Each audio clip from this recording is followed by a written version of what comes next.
सास के जेवर। बहू, सुना है कि तुम्हारे मोहल्ले से पूरी बस रामेश्वरम के लिए जा रही है। उसमें पड़ोस की गुप्ता जी की अम्मा और शुक्ला जी की अम्मा भी जा रही हैं। बहू, मेरा भी जाने का बहुत मन है। बहुत दिनों से सोचती थी कि भगवान जी के दर्शन करने जाऊंगी, लेकिन घर गृहस्थी में इतनी उलझी रही कि कभी जाने का मौका ही नहीं मिला। आज बच्चे बड़े बड़े हो गए हैं। बेटा भी भगवान की दया से खूब अच्छे से कमा रहा है। मैं भी फ्री हो गई हूँ। तुम्हारे पिताजी 2 दिन बाद गांव से आते ही होंगे। हम दोनों का जाने का टिकट करवा दो। बहू तमतमाते हुए कहती हैं, बड़ी आई तीर्थ यात्रा करने वाली, चुपचाप से घर पर रहो। हमने तुम्हें गांव से अपने पास तीर्थ यात्रा करने के लिए नहीं बुलाया है, घर के काम धाम कराने के लिए और मेरे साथ काम में हाथ बटाने के लिए बुलाया है। और तीर्थ यात्रा फोकट में नहीं हो जाती है, पैसे खर्च होते हैं। तुम्हारे पास तो एक पैसा भी नहीं है, सारे खर्च हम उठाते हैं। यही कम है क्या कि तुम्हें 2 वक्त का खाना दे रहे हैं, ऊपर से तुम्हें घूमने फिरने की पड़ी है। गांव से जो जेवर लाई हो वह भी तो हमें देती नहीं हो। अगर वह जेवर मुझे सौंप दो तो मैं तुम्हें इधर आसपास के कुछ मंदिर के दर्शन भी करा दूं। कावेरी जी कहती हैं, बहू, वो जेवर मैं जीते जी किसी को नहीं दूंगी। अपना सब कुछ हमने तुम्हें दे दिया है। सिर्फ मेरे कुछ पुराने जेवर ही तो मेरे पास हैं। अब वह तुम्हें तभी मिलेंगे जब मैं मर जाऊंगी। उससे पहले तो तुम्हें अपने जेवर नहीं दूंगी।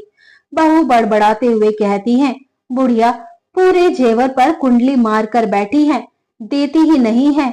कावेरी मन में ही सोचती है कि इतना तो मैं जानती हूँ बहू, इस जेवर के चक्कर में ही तो तुम मुझे गांव से शहर लेकर आई हो, और यह 2 वक्त का खाना भी तुम इसी के चक्कर में दे रही हो कि बुढ़िया से जेवर किस तरह से लेने हैं। लेकिन मैंने भी अपने बाल धूप में सफेद नहीं किए हैं। कावेरी जी की बात को यह कहकर टाल देती हैं कि बहू, मेरा सब कुछ तुम्हारा ही तो है, बाद में सब तुम्हें ही मिलेगा। तभी कावेरी जी का बेटा महेश आया और अपनी पत्नी से कहता है कि मेरा नाश्ता तैयार है तो ले आओ, मुझे आज कॉलेज जल्दी जाना है और जल्दी वापस अभी आ जाऊंगा। यह सुनकर कावेरी जी कहती हैं, बेटा, तुम आज कॉलेज से जल्दी आओगे तो एक काम करोगे, हमारे मोहल्ले की दवाई वाली दुकान खुली होगी, उससे मेरी ये वाली दवाई लेते आना, खत्म हो गई है। फिर दवाई का पर्चा अपने बेटे के हाथ में पकड़ाने लगती हैं, तो बहू बीच में ही पर्चे को खींच लेती है और कहती है, क्या माँ जी, तुम्हें दिख नहीं रहा है, वो भी कॉलेज जा रहे हैं। सुबह सुबह दवाइयों के काम बता देती हो। आज कॉलेज में कुछ जरूरी काम है, इसीलिए जल्दी जा रहे हैं। तुम्हें तो कभी कुछ दिखाई ही नहीं देता है। यह भी नहीं समझ में आता कि कब कौन सा काम इम्पोर्टेंट होता है। बस अपने काम बताने हैं। पर्चे को बहू कचरे के डब्बे में फेंक देती है और कहती है, 2-4 दिन दवाइयां नहीं खाओगी तो तुम्हारा कुछ नहीं बिगड़ जाएगा। कचरे के डब्बे से दवाई के पर्चे को उठाकर कावेरी जी अपनी साड़ी के पल्लू से बांध लेती हैं। उन्हें बहू का यह व्यवहार बहुत बुरा लगता है, और सबसे ज्यादा बुरा तो यह लगता है कि बेटा सामने सब कुछ चुपचाप से सुन रहा है और उसने एक शब्द भी नहीं कहा। बेटे के जाते ही बहू कहती है, माँ जी, यह दवाइयों के खर्चे हमें मत बताया करो। तुम्हारे पास तिजोरी में इतने गहने पड़े हैं, उन्हीं से एक टुकड़ा बेच लो और अपनी दवाइयों का खर्चा खुद चला लो। बहू, ऐसी भी कहीं होता है कि सोना बेचकर दवाइयां खरीदे? जब बेटा इतने पैसे कमा रहा है तो क्या मेरी छोटी मोटी दवाइयां नहीं ला सकता है? कावेरी जी का इतना कहना था कि बहू भड़क कर कहती है, अब तुम फालतू की बातें मत किया करो। जाओ, रसोई में बहुत सारे काम पड़े हैं, उनको समेट लो। एक दिन कावेरी जी अपने कमरे में बैठी अलमारी लगा रही थी और उसमें कुछ ढूंढ रही थी। तभी बहू कमरे में आती है और कहती है, माँ जी, पूरे दिन कमरे में बैठी अपनी तिजोरी ही की रखवाली करती रहोगी या कमरे से निकलकर कुछ काम धाम भी देखोगी? घंटे भर से देख रही हूँ, कमरे में अलमारी खोलकर बैठी हुई हो। पता नहीं सुबह शाम क्या गिनती रहती हो। अगर इतने सारे पैसे हैं तुम्हारे पास तो मुझे दे दो, मैं संभाल लूंगी। तुमसे गिना नहीं जाता है, रोज रोज गिनने बैठ जाती हो। अरे बहू, मैंने तुम्हारे बाबूजी की पुरानी वाली पॉलिसी पता नहीं कहाँ रख दी, वही ढूंढ रही हूँ, मिल ही नहीं रही। मुझे बिल्कुल भी याद नहीं आ रहा कि कहाँ रखी है। हाँ हाँ, तभी तो कह रही हूँ माँ जी कि तुम्हारी याददाश्त कमजोर हो गई है। अब मुझे संभालने दो, अपनी तिजोरी मैं संभाल लूंगी। अब ऐसा करो, जल्दी से तिजोरी को बंद करके रसोई संभाल लो, बहुत सारे काम पड़े हैं। मुझे कल सुबह की ट्रेन से रामेश्वरम के लिए निकलना है। रामेश्वरम जाने की बात सुनकर कावेरी जी जल्दी जल्दी अलमारी का सामान अलमारी में भरती हैं और रसोई में बहू के पास आकर कहती हैं, बहू, तुम रामेश्वरम जा रही हो? यह तो बहुत अच्छी बात है। मुझे भी अपने साथ ले चलो, मैं भी दर्शन कर लूंगी। तो बहू कावेरी जी का मजाक बनाते हुए कहती हैं, माँ जी, तुम कैसे जाओगी? जरा सा चलने फिरने पर तो तुम्हारे घुटनों में दर्द हो जाता है, उधर इतना चलना फिरना पड़ता है, फिर कैसे रामेश्वरम में चल पाओगी? तुम तो इतना लंबा चल भी नहीं पाओगी। घर पर ही बैठो, घर में ही तुम्हारा सब तीर्थ है। बड़ी आई तीर्थ करने वाली। बहू की बात सुनकर कावेरी जी कहती हैं, बहू, माना कि मेरे घुटनों में दर्द होता है, लेकिन घर के काम भी तो मैं करती हूँ। ज्यादा दर्द होता है तो तुम ही कहती हो कि दवाई खा लो। अब जरा जरा से दर्द में बैठ तो नहीं जाओगी। जब दवाई खाकर घर के काम कर सकती हूँ तो तीरथ भी चल सकती हूँ। और फिर मेरा बहुत मन है, बुढ़ापे का शरीर है, पता नहीं कब भगवान के पास चली जाऊं। अच्छा है कि एक बार भगवान के दर्शन के बाद ही जाऊं। बहू धीरे से बड़बड़ाती हैं, हाँ हाँ, मेरा बस चले तो तुम्हें रामेश्वरम क्या, आज ही गंगा जी में डुबकी लगवा के तुम्हारी यह इच्छा पूरी कर दूं। पूरे जेवर पर, तिजोरी पर कुंडली मार कर बैठी है बुढ़िया। मैं तो इसे गांव से अपने पास इसलिए लाई थी कि बुढ़िया अपना सारा जेवर मुझे दे देगी, लेकिन मेरे पास आने के बाद तो इसने जेवर देने से साफ साफ मना ही कर दिया और कहा कि जब तक मैं जिंदा हूँ और मेरा दिमाग काम कर रहा है, तब तक अपना जेवर मैं खुद अपने पास रखूंगी, किसी को नहीं दूंगी। मेरी ही मती मारी गई थी जो इस बुढ़िया को गांव से अपने पास लेकर आई थी। अच्छा होता कि गांव में ही बड़े बहू बेटे के साथ बनी रहती। मैं तो बुढ़िया के जेवर को लेने के लिए इसे लेकर आई थी। बुढ़िया जेवर देने का नाम ही नहीं ले रही है। कावेरी जी जरा ऊंचा सुनती हैं। वह बहू की बात को नहीं समझ पाती हैं कि बहू क्या कह रही है, लेकिन इतना समझ जाती हैं कि बहू कुछ बड़बड़ा रही है। भले ही कावेरी जी ऊंचा सुनती हो, लेकिन उनकी नजर बहुत तेज है। वह बहू से कहती है, बहू, क्या बोल रही हो? जरा तेज बोलो, मुझे सुनाई नहीं दे रहा। कुछ नहीं माँ जी, बहू बात बनाते हुए कहती है, अब तुम जल्दी जल्दी हाथ चलाओ, घर का सारा काम समेट लो, मुझे बाजार का कुछ काम है, वह करके आती हूँ। इतना कहकर बहू थोड़ी ही देर में बाजार के लिए निकल जाती है और पीछे से कावेरी जी के लिए रसोई में बहुत सारे काम छोड़कर जाती है। हालांकि कावेरी जी से घर के इतने सारे काम करते बनती भी नहीं है, लेकिन जब से वह अपनी छोटी बहू के घर आई है, तब से वह बहुत काम कराने लगी है। गांव में जब वह बड़े बेटे बहू के पास रहती थी, तो उधर भी उनका कुछ ऐसा ही हाल था। दिन भर काम करती थी, बड़ी बहू के बच्चे संभालती थी, तब जाकर उन्हें 2 वक्त का खाना मिलता था। इसीलिए उन्होंने सोचा कि चलो शहर में छोटे बेटे बहू के पास चलते हैं, उधर आराम से रहेंगे। लेकिन छोटे बेटे बहू के पास आकर तो उन्हें और भी बुरे दिन देखने पड़ रहे थे। शाम को कावेरी जी का छोटा बेटा महेश ऑफिस से आता है, तो कावेरी जी फिर से कहती हैं, महेश, मुझे भी रामेश्वरम दर्शन कराने के लिए ले चलो, मेरा बहुत मन है। बहू ने पहले ही मना कर दिया था। माँ की बात सुनकर छोटा बेटा चिड़चिड़ाकर कहता है, क्या माँ, उधर तुम्हें पता भी है कितनी भीड़ है और इतना दूर तक चलना पड़ता है? तुमसे यह सब नहीं होगा, आराम से घर पर रहो। बेटे बहू दोनों ही कावेरी जी को अपने साथ ले जाने से साफ साफ मना कर देते हैं, जिसकी वजह से कावेरी जी अंदर से बहुत ही दुखी हैं। दूसरे दिन बेटा बहू तीरथ के लिए निकल जाते हैं। जाते जाते बहू उन्हें बहुत सारी हिदायतें देकर जाती हैं। घर में अच्छे से रहना, घर को अकेला छोड़कर कहीं मत जाना, घर की अच्छे से रखवाली करना, तुम्हें तो पता है मोहल्ले में आजकल कितनी चोरी डकैती हो रही है। ऐसा ना हो कि तुम गहरी नींद में सो जाओ, घर में सब कुछ चोरी करवा दो। जागती हुई सोना। और मैंने 2 बोरी गेहूं निकाल कर रखे हैं, उनको बीन कर पीस लेना। आटा चक्की ठीक हो गई है, जब रात में लाइट आए तभी पीसना। एक टंकी भर के दाल और चावल रखे हैं, उनको भी बीन कर साफ कर देना।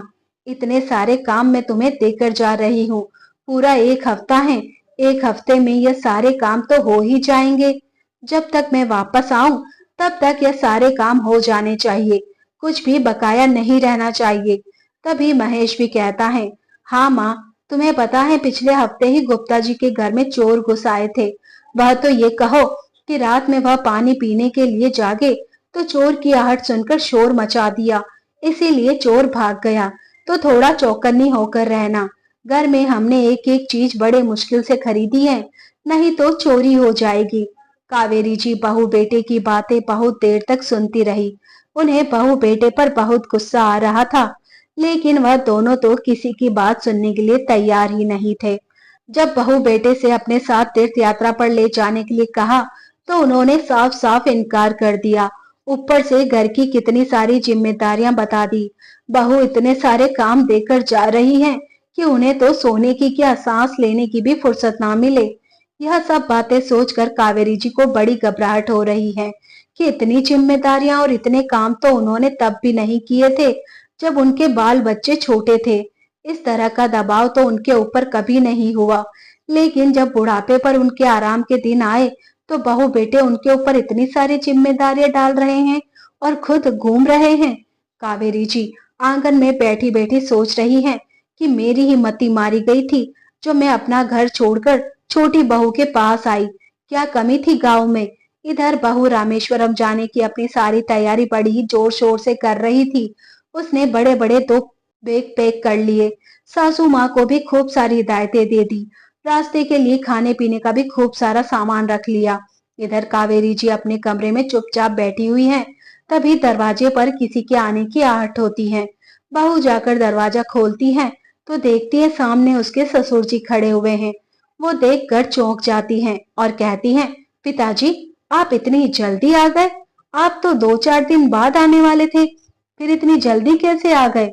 तो राम शंकर जी कहते हैं कि कावेरी का फोन आया था कि जल्दी से गांव से वापस आ जाओ, इसीलिए आ गया। माँ जी, तुम्हें पिताजी को जल्दी बुलाने की क्या जरूरत थी। 4 दिन तक घर अकेले नहीं संभाला जा रहा था। क्या बहू, तुम दोनों ही तो कह रहे थे कि मोहल्ले में चोरी डकैती होती रहती है। मुझे रात में घर में अकेले रहने में बड़ा ही डर लग रहा था, इसलिए मैंने तुम्हारे पिताजी को बुला लिया। अब तुम लोग आज निकलने वाले हो, पिताजी आ गए हैं तो तुम्हारे घर की अच्छे से रखवाली होती रहेगी। लेकिन कावेरी जी के मन में क्या चल रहा है, यह तो ना रामशंकर जी को पता है और ना ही उनकी बहू को, कि उन्होंने अपने पति को गांव से इतनी जल्दी क्यों बुला लिया है। दरअसल आज कावेरी जी ने एक निर्णय लिया है और उसी के चलते उन्होंने अपने पति रामशंकर जी को गांव से बुला लिया। माँ जी, आप सबके लिए चाय बना लो। हम सब जाने से पहले एक एक कप चाय भी पियेंगे। वह रसोई में चाय बनाने के लिए चली जाती है और उधर ही अपने लिए पूड़ियां भी निकाल लेती है। तो पूरी की खुशबू से पूरा घर महक जाता है। बहू आती है और कहती है, माँ जी, ये पूरियां किस लिए बनाई हैं और ये सूखी सब्जी भी बनाई है। वो बहू, तुम लोग चले जाओगे तो रात में चक्की से आटा पीस लेंगे। रात का काम खत्म हो जाएगा तो हमें समय मिल जाएगा बाकी के काम करने के लिए, इसीलिए पूरी बना ली। यह सुनकर बहू कुछ नहीं कहती हैं। जल्दी से कावेरी जी 10 से 15 पूरियां और थोड़ी सी सब्जी एक पेपर में लपेटकर पॉलिथीन में बांध लेती हैं, जिसे बहू नहीं देख पाती। कमरे में जाकर अपने पति से कुछ कहती हैं, जिसके लिए वह तैयार हो जाते हैं। बहू के जाते समय अपनी सासू माँ के पैर छूने के लिए उनके कमरे में जाती हैं तो देखती है कि कावेरी जी ने एक बैग में कुछ कपड़े रखे हुए हैं, जिसे देखकर बहू कहती है, माँ जी, यह बैग में कपड़े क्यों लगाए हैं। तो कावेरी जी कहती हैं, बहू, अभी तुम्हारे ससुर जी गांव से पहने हुए कपड़े लाए हैं, बस वही धुलने के लिए निकाले हैं। बहू बेटे रामेश्वरम के लिए निकल जाते हैं। वह भी उसी बस से जा रहे थे जो मोहल्ले से जा रही थी। मोहल्ले के सभी लोग उसी बस में आकर बैठ गए। बहू बेटे पीछे वाली सीट पर बैठे हुए थे। एक एक करके मोहल्ले के सभी लोग बस में जाकर बैठ गए, लेकिन दो सीट अभी भी खाली थी। महेश ने पूछा कि इस पर कौन आने वाला है? आप जल्दी चलो, खड़े खड़े किसका इंतजार कर रहे हो? तो ड्राइवर कहता है, अभी दो लोग और आने वाले हैं, उनके बिना नहीं जा सकते हैं। महेश चुपचाप से अपनी सीट पर बैठ जाता है। बहू कहती है कि हमारे मोहल्ले के सारे लोग तो आ गए, जिस जिसको जाना था। मैं जितने लोगों को जानती हूँ सभी लोग आ गए हैं, अब कौन रह गया आने को? तभी ड्राइवर कहता है, आ गए वह दोनों भी, अब हम चलने वाले हैं। बस एक बार भगवान का जयकारा लगाइए और उसके बाद हम चलते हैं। जैसे ही बस के अंदर वह दोनों लोग चढ़ते हैं तो बहू बेटे देखकर चौंक जाते हैं और गुस्से से तमा भी जाते हैं। गुस्से में पता भी नहीं चलता कि वह कब अपनी सीट से उठकर उन दोनों लोगों के पास आ गए और कहते हैं, तुम लोग कहाँ जा रहे हो? तुम दोनों को मैंने घर पर रखवाली के लिए छोड़ा था, क्योंकि वह दोनों और कोई नहीं, महेश के माता पिता ही थे, जो बस में तीर्थ यात्रा पर जा रहे थे। बस सभी लोगों से खचाखच भरी हुई है।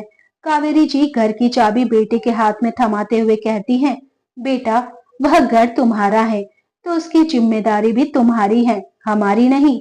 जाओ, जाकर के अपना घर संभालो, हम दोनों तीर्थ यात्रा पर जा रहे हैं। माँ जी, तुम ऐसा कैसे कर सकती हो? तीर्थ यात्रा पर तो हम दोनों जा रहे थे, फिर बीच में अपनी तैयारी कैसे कर सकती हो? और फिर तुम्हारे पास इतने सारे पैसे कहाँ से आए? टिकट कैसे कर पाए? खर्चा कैसे उठाया? बहू, जिस जेवर को लेकर तुम बोलती थी कि बेचकर अपनी दवाइयां खरीद लो, उसी जेवर में से मैंने एक अंगूठी बेचकर अपनी तीर्थ यात्रा की टिकट भी करवा ली और सारी व्यवस्था कर ली। इसीलिए मैंने महेश के पिताजी को भी गांव से जल्दी बुला लिया था। अच्छा माँ जी, अब सब कुछ समझ में आ रहा है। रसोई में पूरी भी तुमने अपने लिए ही बनाई थी और वह बैग में गंदे कपड़े नहीं, तुम लोगों ने अपने जाने के कपड़े लगाए थे। अब मुझे सब कुछ समझ में आ रहा है। हाँ बहू, समझ में आ रहा है तो यह लो अपने घर की चाबी और जाओ अपने घर की जिम्मेदारियां संभालो, क्योंकि तुम्हारे मोहल्ले में चोरी डकैती बहुत ज्यादा होती है, तो घर को अकेला नहीं छोड़ सकते। और हाँ, वो एक टंकी दाल चावल भी बीन लेना और आटा भी पीस कर रख लेना, क्योंकि अब हम इस काम को करने के लिए वापस नहीं आएंगे, हम अपने गांव में ही रहेंगे। यह सुनकर बहू बेटे अब अवाक रह जाते हैं। उन्हें तो ऐसे लग रहा था जैसे किसी ने उनके सारे सपनों पर पानी फेर दिया हो। बहू सबके सामने भड़कते हुए कहती है, माँ जी, तुम ऐसा कैसे कर सकती हो? कम से कम जाने से पहले मुझे एक बार पूछ तो लेती। बहू, क्या तुम लोगों ने जाने से पहले हमसे पूछा था? अपनी तैयारी खुद ही की थी ना। जब तुम लोग कहीं जाने के लिए हमसे नहीं पूछते हो तो हमें भी तुमसे पूछने की जरूरत नहीं है। हमें जहां जाना होगा हम वहीं जाएंगे, तुम हमें नहीं रोक पाओगे। जाओ, जाकर अपना घर संभालो। वैसे भी घर पर तुम बहुत सारे काम मुझे देकर आई थी, वह भी तो तुम्हें पूरे करने हैं। माँ जी, तुम ठीक नहीं कर रही हो, आखिरकार लौट के तो मेरे पास ही आओगी, फिर देख लेना मैं क्या करती हूँ। कावेरी जी कड़क आवाज में कहती हैं, हमें तुम्हारे पास लौटकर आने की जरूरत नहीं है। गांव में हमारा घर है, हम उधर आराम से रहेंगे, हमें किसी की जरूरत नहीं है। एक गाय बांध लेंगे, उससे अपना खर्चा चला लेंगे। जब तक हाथ पैर चल रहे हैं तब तक हम तुम्हारे पास नहीं आने वाले। कावेरी जी के इतने गुस्से वाले रूप को देखकर बहू चुप हो जाती हैं और वास्तव में जिस घर को वह सास के हवाले छोड़कर जा रही थी वह घर तो उसी का था। बहू हमेशा सास पर इसी बात का ताना देती थी कि यह मेरा घर है, इसीलिए उसे मजबूरी में अपने प्लान को कैंसिल करके वापस अपने घर लौटना पड़ता है। इधर कावेरी जी और रामशंकर जी आराम से तीर्थ यात्रा पर जाते हैं, खूब अच्छे से तीर्थ यात्रा करते हैं और वापस जब लौट के आते हैं तो वह अपने बहू बेटे के पास ना जाकर गांव के घर में चले जाते हैं। वहां पर एक गाय रख लेते हैं जिससे उनके घर का खर्चा चलता है और सुख से वह अपने गांव में रहने लगते हैं। तो दोस्तों, आपको हमारी आज की कहानी कैसी लगी? कावेरी जी का निर्णय कैसा लगा? कहानी पसंद आई हो तो कमेंट करके जरूर बताइएगा। वीडियो को लाइक और अपनी फैमिली और फ्रेंड्स के साथ शेयर करना ना भूलिए। मिलते हैं जल्द ही एक नई कहानी के साथ। तब तक आप अपना ख्याल रखिए। धन्यवाद। Thanks for watching.